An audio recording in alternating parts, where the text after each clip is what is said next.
Monopolies. Well, monopolies are actually pretty rare, so let's talk about an oligopoly, where a few companies collude to keep prices at the monopoly rate, which is simply the most a company can charge until charging any more will actually result in them losing too many customers and actually making less money. But the problem with collusion is that if, say, 5 candle-making companies collude to keep prices too high, then some other candle-making company will come along and break the oligopoly. So what these companies will want to do is raid barriers to entry. First, they'll try to erect trade barriers.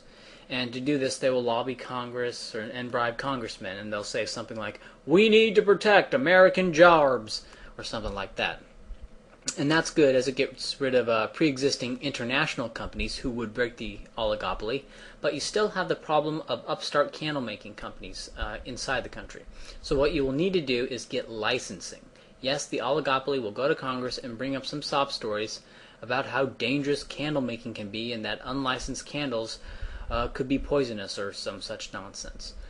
That way, they can force any potential domestic upstarts to have to go through some long, unnecessary licensing program, 7 years to learn how to make candles. It's like a guild with the apprenticeship. And so it's just another internal barrier to entry designed to limit competition and shaft the consumer.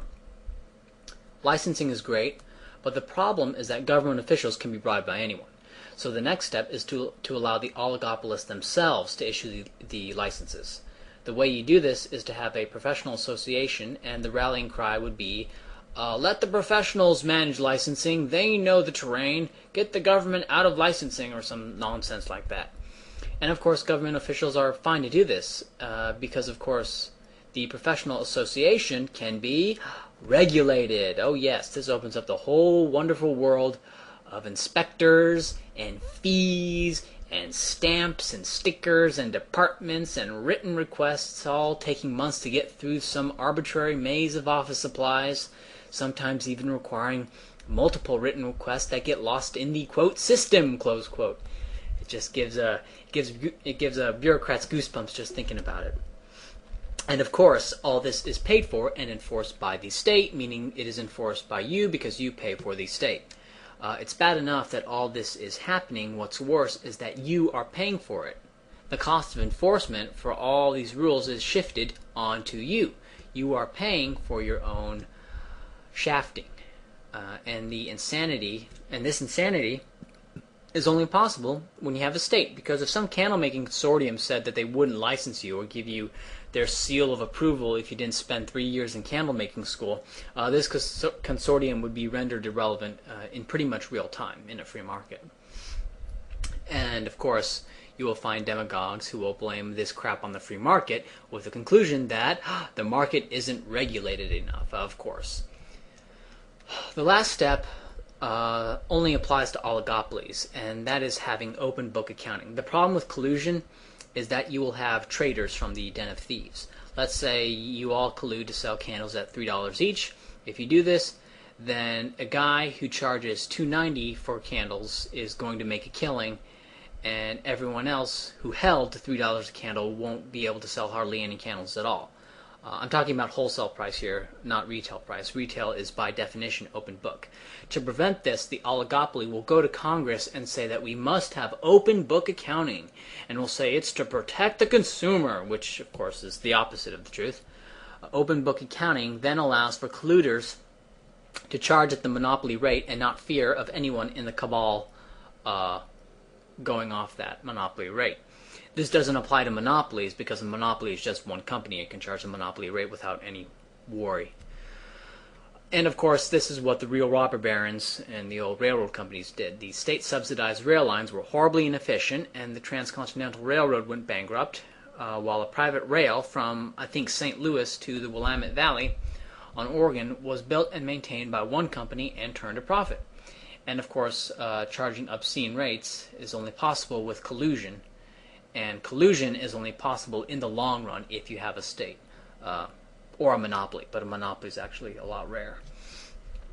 And of course, much of the cost of seizing land and defending rail stations from the natives was done by the government, which was paid for by everyone else through taxes, which are collected at the point of a gun. And there's also a reason that in that famous octopus cartoon of Standard Oil, the octopus is seizing Congress. It's because Congress is the true source of its monopoly power.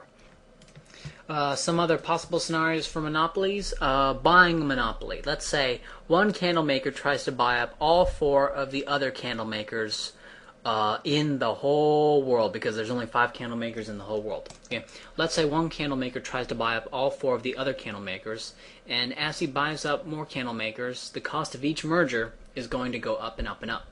This is because as the potential monopoly buys up more and more companies, he slowly gains the ability to be a price maker, not a price taker. And let's say a candle company has bought up 3 of the 4 other candle companies and is about to buy the last one. He's about to become a monopoly. The last company to be bought up is going to absolutely drill the potential monopoly on price. And let's say, even after all this, even after this incredible pricing, you have one company as the worldwide candle monopoly. He's able to buy up all the other companies, and he's the worldwide candle monopoly. And then what will happen is another candle company will show up, and oh look, he's no longer a candle making monopoly and has to charge competitive prices again. Because if he's a monopoly, he's able to charge these insane prices. He's able to charge $40 a candle. And other people around him are going to see this and going to go, hey, I'm going to get in the candle making business and I'm going to charge $30 a candle. And then someone else is going to go, oh, I'm going to charge 20, 10, 10, and you're going to get bid down, and the monopoly's going to get broken. Because the only way a monopoly or oligopoly can be maintained is through violence. Okay, and violence is only profitable if you can make other people pay for it. Meaning you have a government that takes money away from everyone else to pay for the enforcement of your insane barriers to entry, of your licensing, your association, your fees, your regulations, your trade barriers, all this stupid crap that allows you to shaft the consumer is only profitable if you can offload the cost of enforcement onto everyone else. And the only way you can offload the cost of enforcement onto everyone else is if you have a state. Another scenario is the super local monopoly. What about the single Walmart in a small town that is a monopoly monopsony, meaning it provides all the services of the town and employs the whole town on everything and is completely reaming its workers on wages? Well, workers earning less than their marginal revenue product is unsustainable, and another company will come in and try to bid up the labor. Okay, it's just the laws of supply and demand applied to the labor market. If labor is not being paid its marginal revenue product, meaning not being paid what their labor is actually worth, then a company will see this cheap labor and pay a little bit more in wages.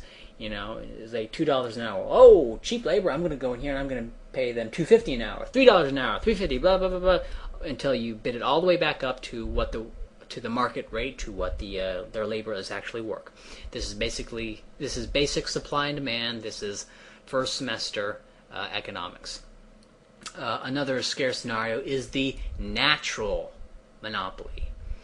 Fine example of this is an operating system where it's just easier to have everyone have the same operating system, where a single company is the most practical.